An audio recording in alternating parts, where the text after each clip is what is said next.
बिस्मिल्लाहिर्रहमानिर्रहीम नहमदुहु व नसल्ली व नसल्लिमु अला रसूलिहिल करीम।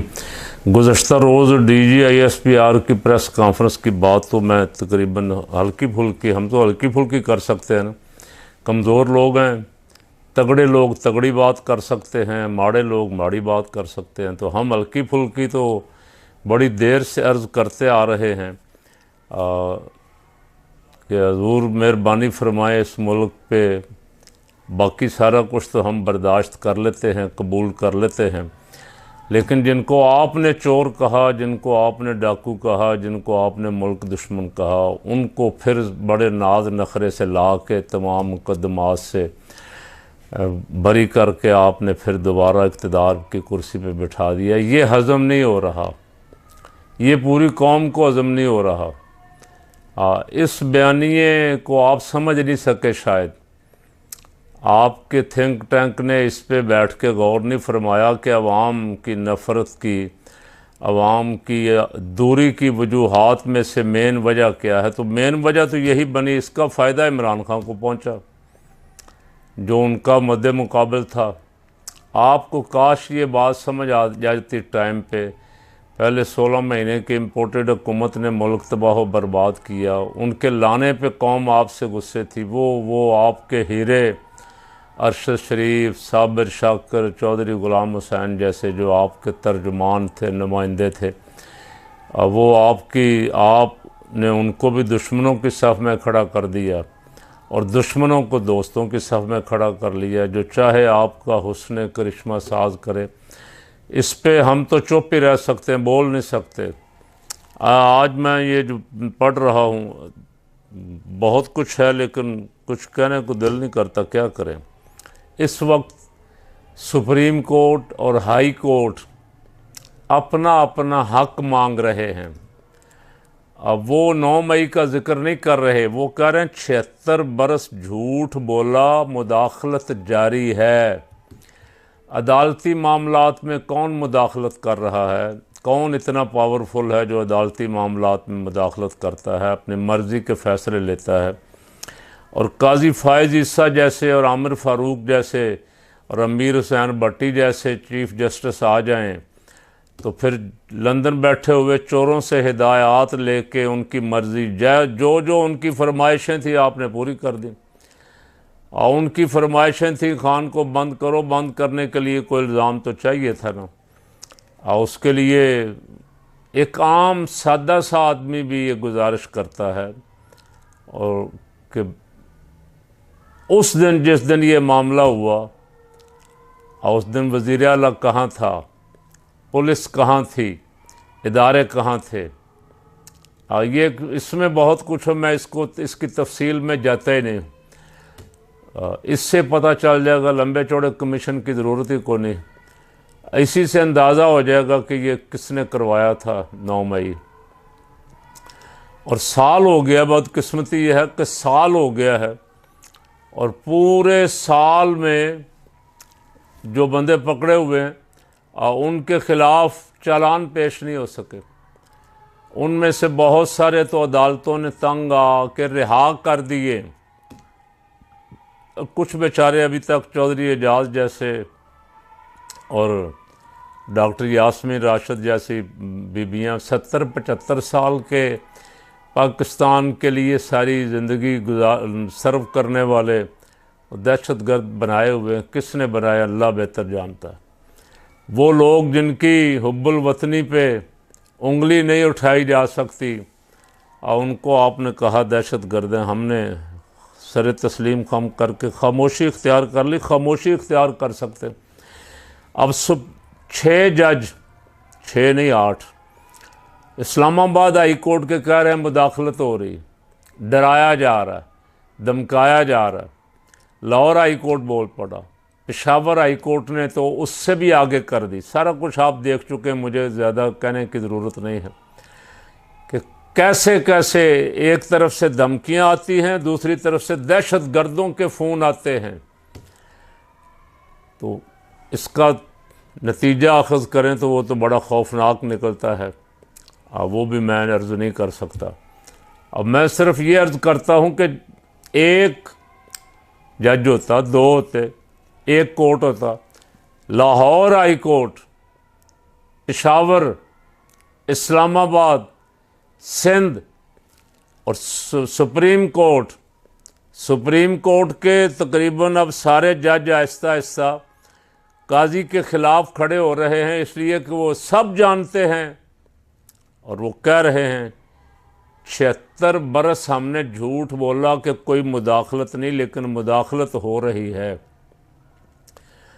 तो अब तो सब तकरीबन इस निज़ाम के, जिसके ख़िलाफ़ कभी कभी ये फ़कीर कहा करता था कि ये झूठ पे मबनी निज़ाम है, इसमें बहुत बड़े मार्जिन से जमीयत उलमाए पाकिस्तान जीत रही थी 77 में, और उसका रास्ता रोका गया।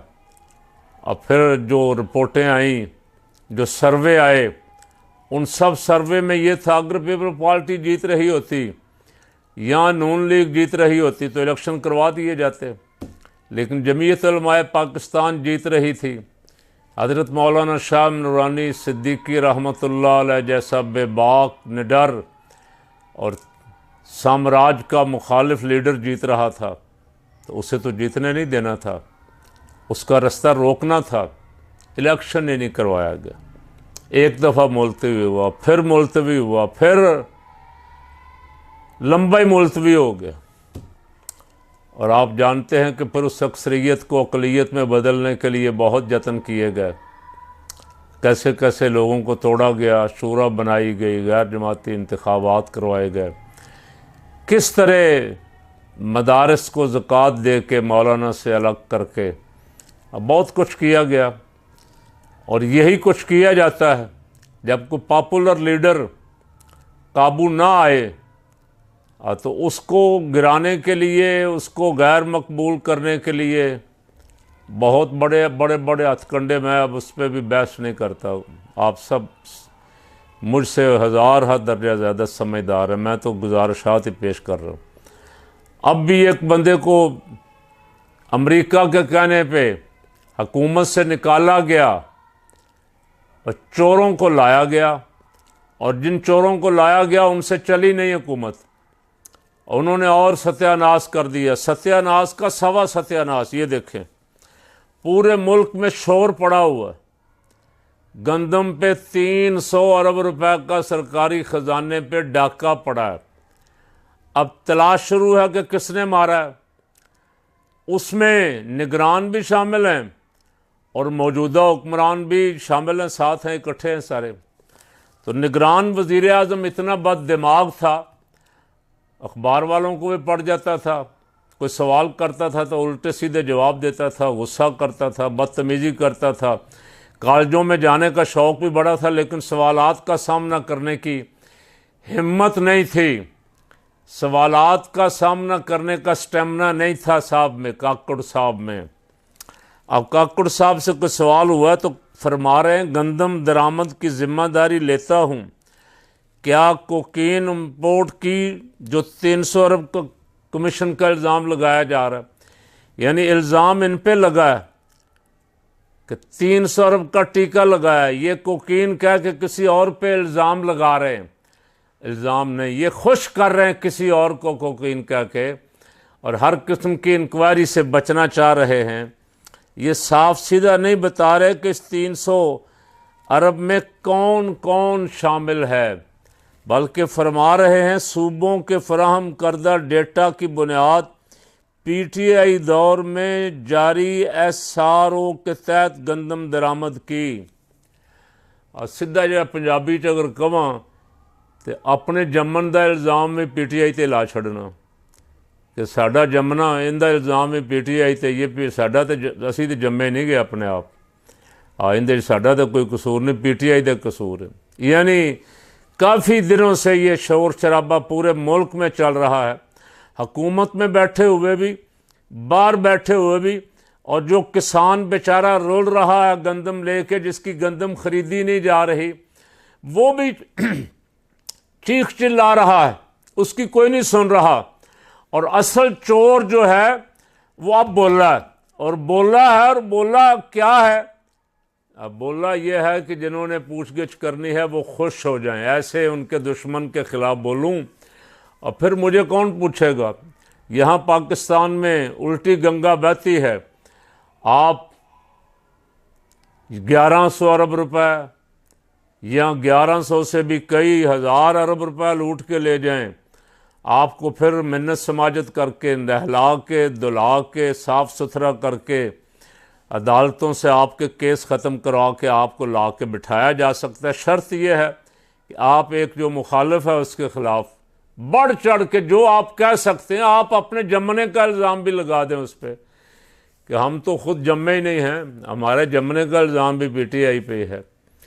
जैसे अब मोहतरमा एक दिन गई उधर, मोहतरमा वज़ीर आला पंजाब साहिबा करतारपुर गई, तो वहाँ सिखों में खड़े हो के, सिख जब से करतारपुर बना, और सीधी बात है, अब मैं भी देख के आया हूँ, सिख जो हैं दो बंदों के नारे लगा रहे हैं, इमरान खान के और कमर जावेद बाजवा के। वो कहते हैं दोनों ने दोस्ती का हक अदा कर दिए। मोहतरमा से ये हज़म नहीं हो सका। मोहतरमा ने जाके कहा कि ये करतारपुर का विजन भी मेरे पापा शेर जानी का था, मेरे पापा का ये विजन था जिसकी वजह से अमल उस पर इमरान खान कर गया, वगरना यहाँ मेरे पापा की तख्ती लगी होती। तो वो भी सिख भी हंसते होंगे, सिख सियाने लोग हैं, लीडर हैं, सियासत कर रहे हैं पूरी दुनिया में। उन्होंने मोदी को घुमा के रख दिया है। अमेरिका, कनाडा, बरतानिया में वो रेफरेंडम करवा रहे हैं कि इंडिया के साथ रहना चाहते हो या आज़ाद खालिस्तान चाहते हो, तो आज़ाद खालिस्तान के हक़ में सिखों की आवाज़ बुलंद हो रही। आहिस्ता आहिस्ता उनकी तहरीक ज़ोर पकड़ रही है और ये इंडिया को बर्दाश्त नहीं हो रहा। इंशाअल्लाह खालिस्तान तो बनेगा, खालिस्तान बन जाएगा, चूँकि सिखों ने इसके लिए बड़ी कुर्बानियाँ दी हैं और उनका हक़ है, जिस खित्ते ज़मीन पे उनकी अक्सरियत है उनको हक़ दिया जाए कि वो अपनी हुकूमत बनाए। इंडिया घुस घुस के उनके बंदे को कनाडा में जाके मार रहा है, किसी को अमेरिका में मार रहा है, किसी को पाकिस्तान आके मार रहा है, और वो खुद दावे कर रहे हैं कि हमने 20 बंदे पाकिस्तान घुस के अंदर जाके हमने मारे। काश कोई उस पर भी प्रेस कॉन्फ्रेंस आ जाती, कोई वज़ीर दिफा, कोई वज़ीर दाखिला, कोई वज़ीर ख़ारजा, कोई इसका जवाब दे देता कि कैसा इंडिया का ये दावा किस हद तक सच्चा है, किस हद तक झूठा है, यह हमारी नाकामी है, शर्मिंदगी है। यहाँ तो एक मिनट नहीं लगाया। अरशद शरीफ की शहादत वाले दिन भी, जिस दिन उसका जनाजा हो रहा था, उस दिन भी प्रेस कॉन्फ्रेंस की गई, जिसका मुझे भी बेहद अफसोस हुआ उस वक्त। और अब फिर प्रेस कॉन्फ्रेंस की वजह समझ नहीं आई प्रेस कॉन्फ्रेंस की। एक तरफ से शोर हंगामा है, खुफिया मुलाकात, बड़ी मुलाकात, छोटी मुलाकात, रोज़ चीख चीख के यूट्यूबरों ने गला फाड़ लिया, और दूसरी तरफ वो जो पता नहीं कौन कहता है, को कहता है बंदा कि नाच नाच के घुंघरू तोड़ लिए। वो कहते हैं जी सवाल ही पैदा नहीं होता, मुलाकात कैसे हो सकती है इनसे। इसी पे चल रहा था। इस दौरान प्रेस कॉन्फ्रेंस की बजाय अगर खामोशी रहती तो बेहतर था, दोनों घरों का भरम रहता। लेकिन आपने बोल के, और आज उन्होंने भी बड़ा सख्त जवाब दिया। सुना खान साहब ने कहा कि बनाएं, कमीशन बनाएं जितनी जल्दी हो सकता है, और इसकी तहकीकात करवाएं, कौन कौन मुलव्वस है, किस किस ने क्या क्या किया है। और सारी बातें जो उन्होंने की हैं वो आप सुन चुके हैं, मैं उन्हें दोहराना नहीं चाहता। दोनों तरफ की बातें आप सुन चुकी हैं, मैं कल भी उस पर कह चुका हूँ, आज फिर दोहरा देता हूँ। अच्छी बात कूलू लिन्नास हुस्ना, अच्छी बात कहो, अच्छी बात तो कहते रहना चाहिए।